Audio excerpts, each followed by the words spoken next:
fact of the matter is, if you look in terms of the Ramchal's understanding, Moshe Chaim Luzzatto was most likely known for Mesilas Yesharim, but he wrote another book called Das Tunos, where he talks about the inherent contradiction between Yud-Kei Vav-Kei and Elokim.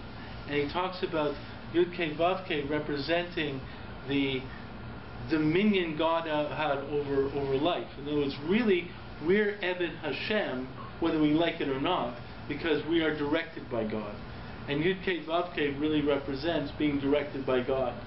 Okay? So the truth matters, if you're directed by God, there should not really be any punishment for your misdeeds, because the devil may be doing. No, we say God made you do it. But the point of the matter is that that's the way the Ramchal presents Yud-Kei Vav-Kei, and that's why it's Rachamim, because the fact of the matter is it's you doing the behavior. What occurs, though, is Elokim is the decision maker. It's the judge who therefore is looking at you and saying, you are going to be held accountable for your decisions, which means you have to have some will. So it actually goes further in terms of the Eved actually being God is controlling you, and the aspect of Elokim being you have some power yourself. But the fact is you do know is that the reference I was thinking about when I think back to the first days is that when you talk about Tov and Ra is God keeps saying Tov, V'yar Elokim ki Tov. So he's already saying that something is good. So therefore, you have to look at that to try and figure out what is good and what is evil. And the fact is the original conflict of Adam and Chava was this conflict this conflict of the inherent contradiction of their being.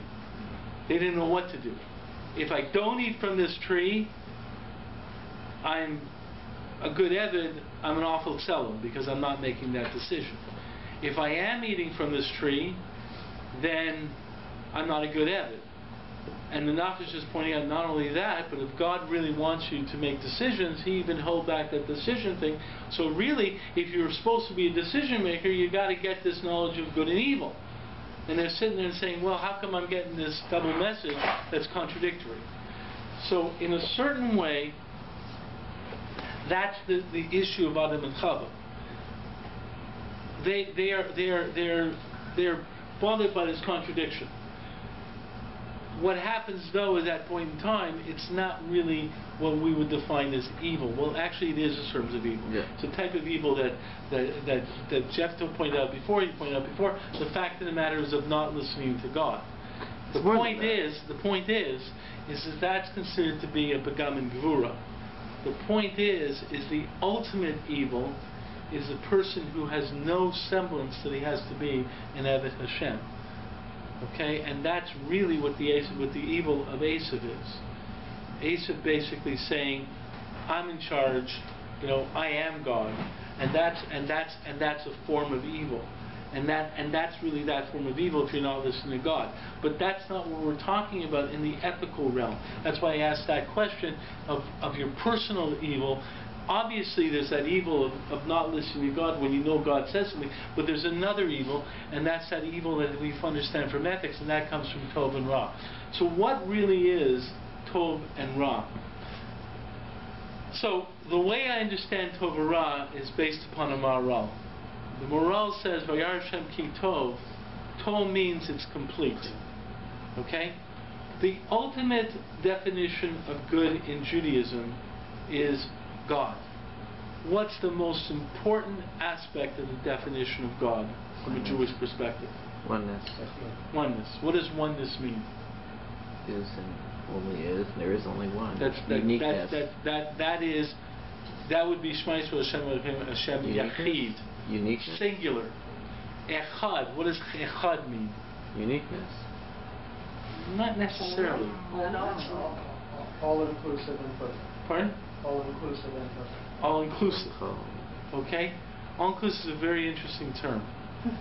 The fact is that when we look at Ra is actually individual drives. When we talk about Yetzer Hara translated as evil inclination, I find to be problematic.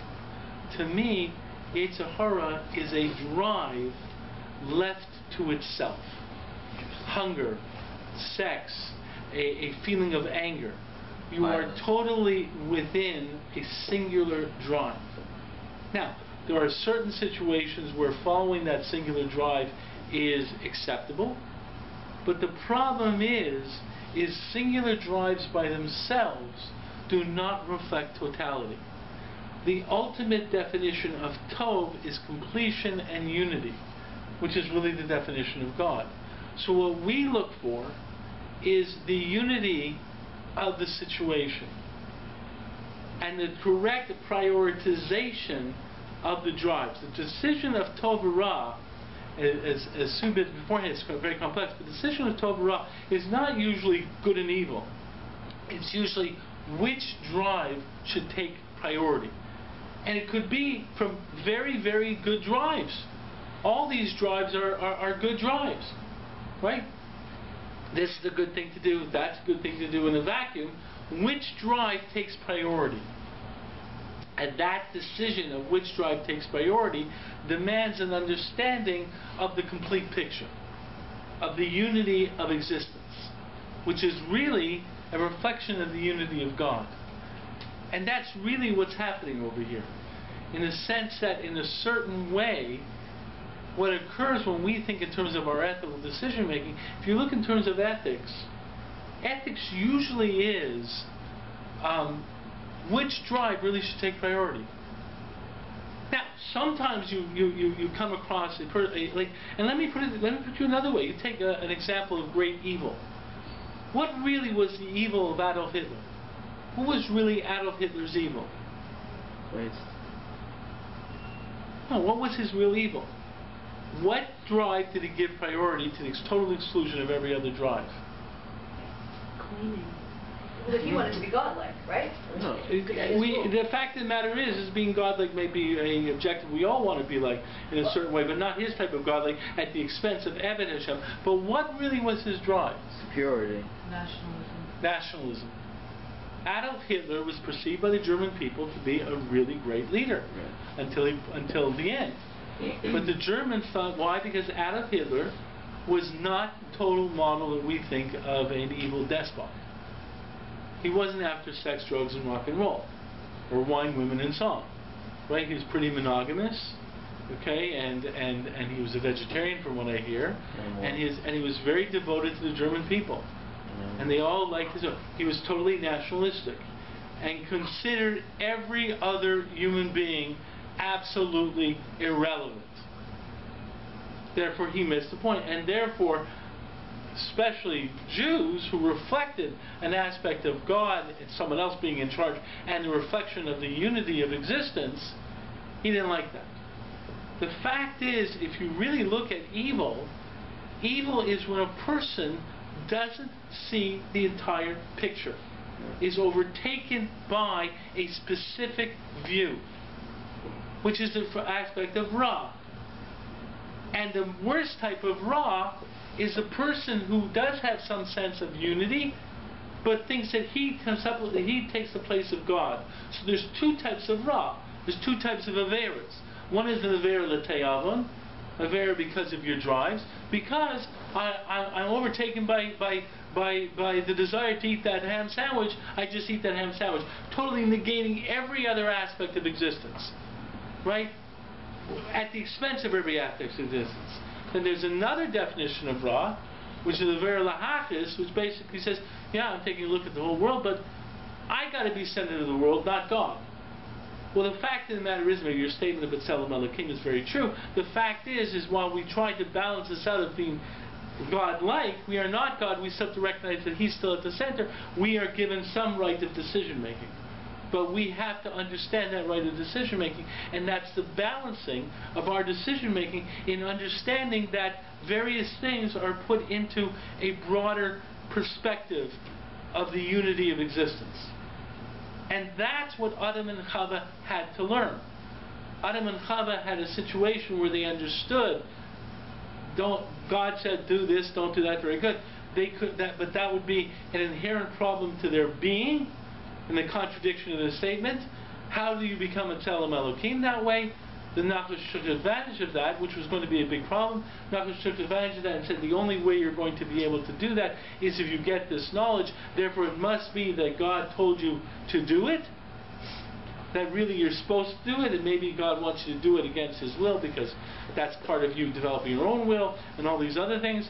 And the fact of the matter is, when they got it, they understood how overwhelming this decision-making is, because it was the balancing of an enormous amount of drives. And when you really get into it, you really see that good and evil, making a decision of good and evil, you really see it in the United States these days. If you hear one guy talk, another guy talk, they're all talking really like men of principle who are standing by their principles, and you're right and you're right. You know the classic joke, you go to a rabbi, you're right, you're both right, you know, how can it go? You're right too. The fact of the matter is that every principle has its place, and the real problem is the balancing and the prioritization of those variant values.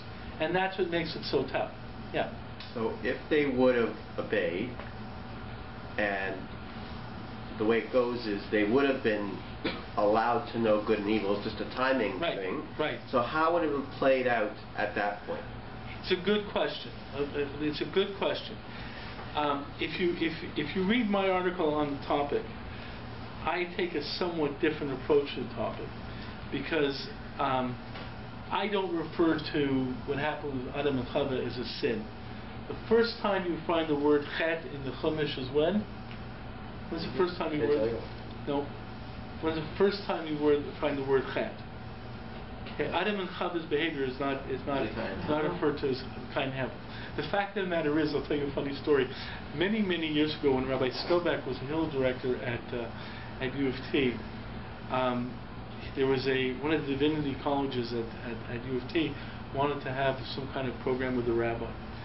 So eventually, Rabbi Skobach asked me, "Would you mind, helping me out and go study what he said?" So I was in this room there was a professor from the divinity college, obviously a minister, whatever, and a bunch of divinity students put it together.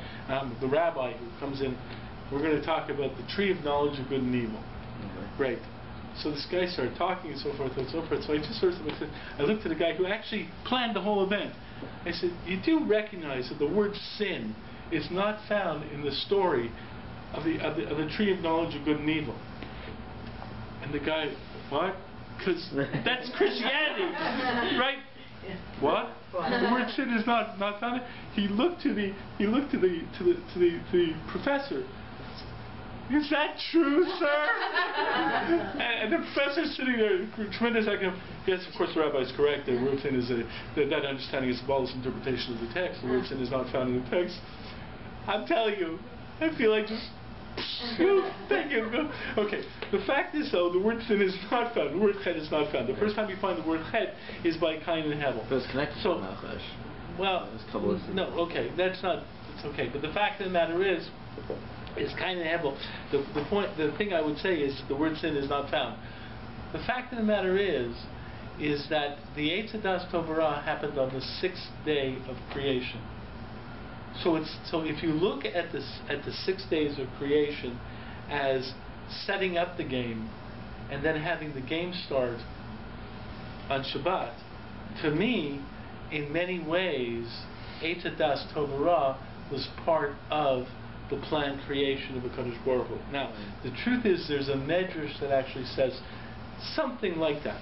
Tanchuma says that God set it up that Adam and Chava were going to do this. Okay, so and if you want to see, there's, I think the place where I quote the medrash is not on the articles that I have up on the website, but the fact is, there's a medrash Tanchuma that seems to imply that this was a setup from a Kadosh Baruch Hu. But the point is, the classic understanding is that Motzi Shabbos, they would have been told to eat from the tree, so they just had to wait. And really, what that is saying is, understand your position as Eved before you move on to Tzelem Elokim, which is a necessary step in terms of understanding what Joy said beforehand, that you're being Tzelem Elokim, but you're not Elokim, and therefore the great Rishonim, or the infamous Rishonim of Jewish existence, had a problem with not taking their place as they want it to be the prime decision maker. Kodesh Baruch Hu has allowed us to be a decision maker, so we can have some divine aspects of our being in terms of following his idea. But it's subject to our first commitment to be an Eved Hashem. So the Eved Hashem, and that's really gets to Lo B'Shamayim, that God has given us the halachic process to be decision makers, within that idea. Yeah, I'm sorry. Billy, did you have a follow-up? Did you? Well, I'm confused now between. No, I'll get to it after. Go ahead. So bad decision making within the framework of halacha compounds on itself and leads to evil. Therefore, with that thinking, any other, it seems to me, again, any other religion except Judaism leads to evil. But not. There is how to reconcile that. Right. I would say that incorrect decision making. We have a vera gerer devera, the idea that that something wrong will lead to other wrongs and so forth. But eventually, there's truth to that statement that when you start veering from the bullseye, there's a strong possibility of getting off topic. However, this is where the concepts of Elu come in and so forth. The allowable decision making within the halacha is very broad. So the fact is that because in terms of what really is a bad decision, so my example would be you take the Satmar Rav and you take the Raya Cook on two sides. You got Rabbi Cook, who's very pro-Zionistic, and you have the Satmar Rav, who's very anti-political Zionism. They're both within the pale. So the truth of the matter is the bullseye then becomes very broad. So it's a question of making decisions and so forth. But as you veer away from the correct decisions, there's a possibility of veering further away. So, but don't forget the bar for them is different. They just have Sheva Mitzvot and no. They don't have all the obligations that we have. Right. The fact is, but at the same point in time, they don't have Torah Sheba'al Peh. The discussion I'm talking about is working within the halachic system. It's how to make decisions and so forth. How a Noachide makes a decision is a different discussion. How much they're bound to halacha in making decisions, how much they have more flexibility and so forth. But in a certain way, they also have a decision aspect because that's the way God created the world. But the point is, and they're still the children of Adam and Chava, but in certain ways, we are being asked through the halachic system to be much more exact in our decision-making process. In other words, we're being challenged to really think about things and to really work out things and so forth. In a certain way, Noachides are a little bit more black and white in answers. So in Noachide law, yeah, does that allow for Christian theology to run its course and provide for better decision making by those that it governs? The fact is that it's an outgrowth, and it's really beyond the perception, really beyond what we can talk about tonight. But the fact is that there are viewpoints within Jewish law of looking at Christianity and seeing the difficulty of struggling with trying to get an understanding of faith and understanding of God.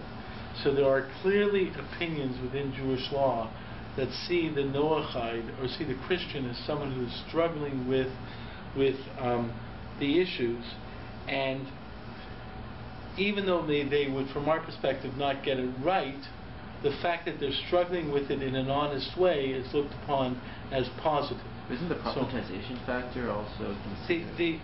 What do you mean by the proselytization? Like the fact that they proselytize, isn't that? That's proselytizing that's an issue of how they come after us. I mean, the fact is one of the things that's very significant within all Jewish thought is the recognition of how much knowledge we have or we can expect someone else to have of Judaism or of the truth. there's no miraculous, there's no miracles today. How do you know God exists today? How do you know many of the arguments and so on and so forth? One of the things that I believe exists in Judaism is the recognition of the struggle of knowledge and knowing knowledge. And in a certain way, there is an acceptance of the honest struggle. So there is opinions in Jewish law that say, in terms of Christianity, that if you have a person struggling with trying to understand God, and they find that the best way of defining it is through a Trinity, but they're struggling with it, and they still know that there's problems with it, but they're not sure how to deal with it, then from our perspective, we're looking at the struggle. We're not looking at we got it right or got it wrong. In a certain way, our understanding of the issue, and it's very similar in terms of Jews as well. The point is that, is there a real apikoros today? Well, it's very hard to define someone as a real apikoros, because even the Chazon Ish said that there's a challenge with calling anyone a real min today, a real heretic today, because there's no open miracles. So on a certain level, this is not to give a carte blanche. I'm not making a carte blanche that there's no evil today or a person can't be held culpable at all.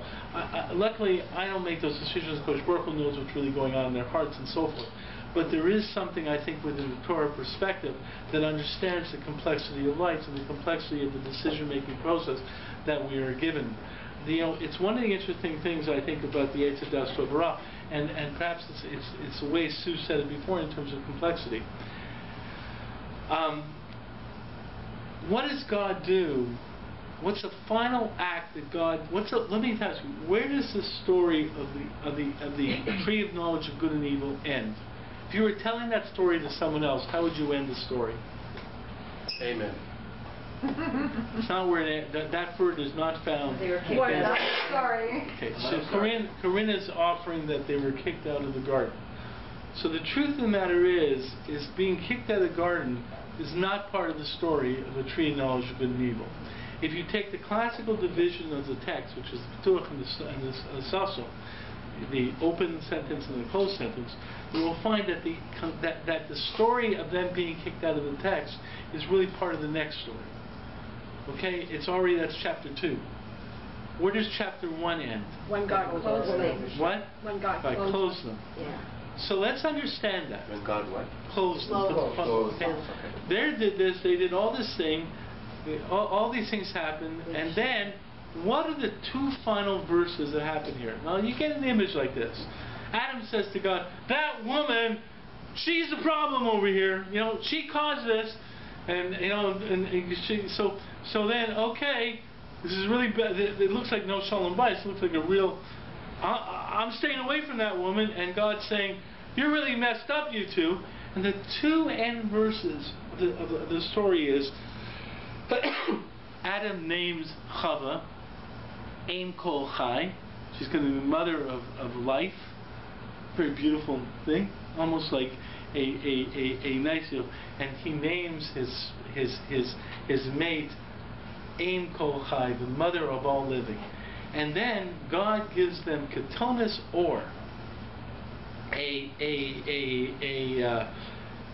There's two general understandings of Ketonis Or. It seems the simple translation is clothing of skin. Okay, in other words, a bodysuit, nice skin bodysuit. We won't get into issues of sneers here, but the fact of the matter is or maybe here you have that. You get upset about denim, but obviously leather skirts are okay because that's what God gave Chava, gave Ketonis Or, and the other understanding of Ketonis Or is switch the ayin for an olive. It's clothes of light, which is this beautiful raiment that's given to Adam and Chava. Well, God, if you're angry at Adam and Chava, what are you doing? Like, they're already clothed with what they're wearing. No, now listen. Here, I'm going to take you down over to Holt Renfrew and get you a new wardrobe. I mean, that's what you do when you're angry at someone. And Adam names Chava Ein Kol Chai. That's what you do when you're angry at someone. The fact of the matter is that the story is much more is really giving over a much more powerful story. But the truth is that that's part of the beginning of our existence, and the idea that being a decision maker is a tremendous challenge, and it's not going to be easy defining that decision. However, it is what we are. It is the task that has fallen upon us. And as Alex has brought to the attention, is that really is the halachic system. When I talked about us being decision makers within halacha, that really is what HaKadosh Baruch Hu has done with giving us the halachic decision. We when we exercise decision making, are bringing forth Art Tzelem Elokim. And that's part of what we are called upon to do in our attempt to unite our that challenge. And that challenge is the constant challenge that we always exist with. Yeah. What do you think God allows for a Hitler? I don't try to figure out what God does.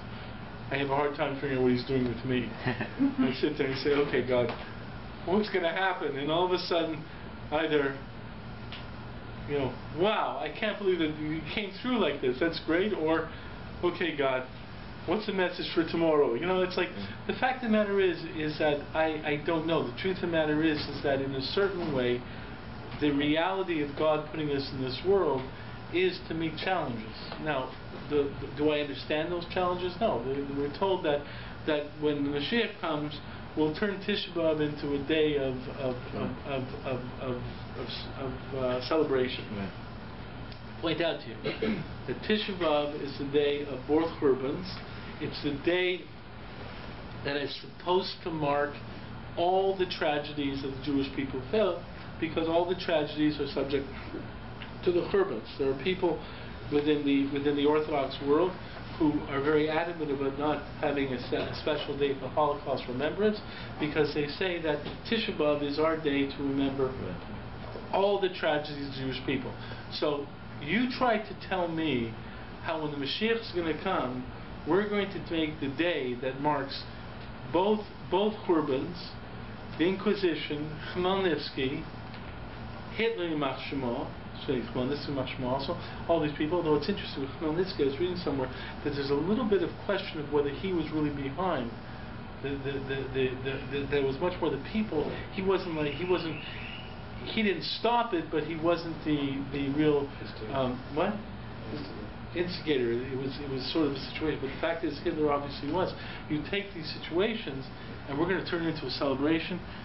I have no understanding of what that means. So the point of the matter is that when it comes down to what's it all about, I can try and find out some things and know that, okay, I'm supposed to take issues and try to figure it out, and so forth and so forth. And I understand that what I find about Torah is Torah recognizes the complexity of life and deals with life. But why God did this? The childlike answer is if you understand why and what we got from it, then it turns into a celebration. But how can we define an answer that will give us a why and what we got from it? The point is that when they say you'll celebrate when Mashiach comes, I'm presuming that when that happens, I'll have some knowledge that will help me understand it. It's interesting. I told my Rabbi that whenever anyone asks me about korbanos, the return of sacrifices with the temple, okay? Now, I can't see how sacrifices. If you really read about the temple had channels, little turrets in the ground for the blood to roll off, because they were doing a lot of shechting. So the big slaughterhouse that is the temple, I can't see how that is a place that's going to inspire me. In terms of, you go into shul, you expect to inspire anything. I can't see a place where they're killing animals and the blood is flowing down and they're pulling out the guts and they're doing this and this. But I can't see how that's supposed to bring out some kind of experience. So when someone asks me about sacrifices, I tell them like this. I said, listen, I've never experienced the Beis Hamikdash. I never experienced sacrifices, and I have no idea what it's about. So I'll reserve judgment until the avoda is reinstated. Then perhaps I can have an opinion of understanding why it has value. And he told me that that's what his Rebbe used to say. His Rebbe is Rabbi Yaakov Weinberg. So the fact is that so I was mechavan to that. So the point is that the same thing over there. We have a statement that says somehow we'll understand it, we'll be happy about it, but I'm not even venturing that now. Yeah. Well, it talks about in the pasuk that says that you can only see Hashem says you can only see me from my back. Yeah. You can't see from my front. It's that idea that if you can't really understand historical events of tragedies and evil and certain things until you see kind of what comes after that. And even that is a hard concept, but that is something. It's pasuk shot. It's right there. You can see me from my back. I don't think we could even see him from the back in that regard, because looking back in history, I don't see any attempt to explain the Holocaust. Anyone ask me a question about the Holocaust? I have a very simple answer. I don't have the faintest idea. Okay, so I'm looking from back and so forth, and that's not just because it was 40 years ago. If you read about the destruction of the first temple, the second temple, and so forth, the Romans weren't so. I'm reading a book now called Invisible Armies. Okay, it's a book about guerrilla warfare and terrorist warfare. And one of the things he says that's really interesting is about the American Revolution. Look what he says. He says the American Revolution. Every American thinks that the Americans won because Washington beat Cornwallis, right? And that's when the war ended and so forth, right? Okay, any Americans here? Yes. Okay. So he says that's not when the war ended. He said, this is what the guy says. He said the truth of the matter is the war really ended in February 28, 1783, with a vote in the House of Commons. He says, let's understand this. There were enough British troops in North America that if they wanted to continue the fight, they could have done it. And if you consider all the troops of the British in the world, if they wanted to put down the revolution, no questions asked. What was happening in Britain is that public opinion was changing. The Prime Minister, Lord North, wanted to go and continue the war. Send in the troops and get those guys. But the other guys, the Whigs, basically said no, and by a vote of 324 to 315, the Whigs won. Wow. And they decided to stop offensive activities in North America and to listen to the people, the public opinion that said, let's make peace with our American brethren. And then this is the line I love in his line. He says, let's understand this. This was the British. If they were fighting the Romans, I can assure you, Washington, Monroe, Jefferson, Franklin would have all been crucified. The Romans didn't do that. They didn't take defeat easily. So when you think about it, and he said some statements about the destruction of the temple, he gave the Romans a pretty good fight. But when they lost, they weren't very accommodating. But it was interesting because they were accommodating to Yochanan B'Tzaka. And they said basically, because the Romans really said, if you're on the good side, then make peace with us, we'll be okay. But the fact is that when you think about it, Romans the destruction of the temples were horrendous events. Okay, in comparison, similar to Holocaust. Khmelnytsky, in its own narrow sense, was terrible. And you look at these things. I have no understanding of them. I don't even want to venture that. Okay. Anyways, yeah. I just have a quick question. This is kind of unrelated. You mentioned the fact that Shabbos happened after the snake. So is that an idea because before the idea of Eitz Hadas, they were kind of in a spiritual realm, and then afterwards they kind of were running out of that. How could they have a Shabbos while it's still in Gan Eden? Like, what was the higher level? Okay, so the fact is, let me. I have a certain approach to Chumash. Okay. If you can explain to me the following story, Okay? Eliyahu on Har Carmel. Okay, I say this all the time, just an example of the situation. Eliyahu on Har Carmel has a, what do you call it? Altar off, right? Like a sacrifice off, right? Which God is greater, right? Your God, God. And the Nevi'ah Baal go first. You already know what I'm going to say. Okay, the Nevi'ah Baal go first. And Eliyahu says, take your time, go right ahead. Bring down the fire from heaven. Right? Okay, fine. And they're going crazy, they're slashing themselves, nothing happens. Eliyahu says, okay, is it my turn yet? My turn yet? Okay, it's my turn? Okay, it's my turn. Goes over, takes some water, douses the altar. Totally douses it. Very nonchalantly, not making any big deal of it, just totally covers it in water, and so forth and so forth. And then just say, okay, God, light my fire. And the fire comes down from heaven, and the altar happens. And what happens? Everyone in attendance says, Hashem Hu Elokim, which is what we say Yom Kippur night. Hashem Hu Elokim. Remarkable statement. Okay. So at that point in time, okay, Achav is there. Achav comes home and tells Izebel, Izebel, all your prophets just, and then everyone wakes up in the Nevi'ah Baal. It's game over. Achav comes home and says, Izebel, listen, this is what happened. And Izebel, and he says, all your Nevi'ah Baal are wiped out, and so forth. And everyone there got the message, Hashem Hu Elokim. What does Jezebel do? She calls over a messenger and writes a note to Eliyahu. Eliyahu, by this time tomorrow you're a dead man because I'm going to kill you. And you look at it and say, Jezebel, did you not get the message? Right. I mean, what are you going on over here? I mean, what's going on over here? I mean, like, you know, you're set, and then what does Eliyahu do? Eliyahu heads off Eliyahu packs it for Yehuda to run away from Izebel.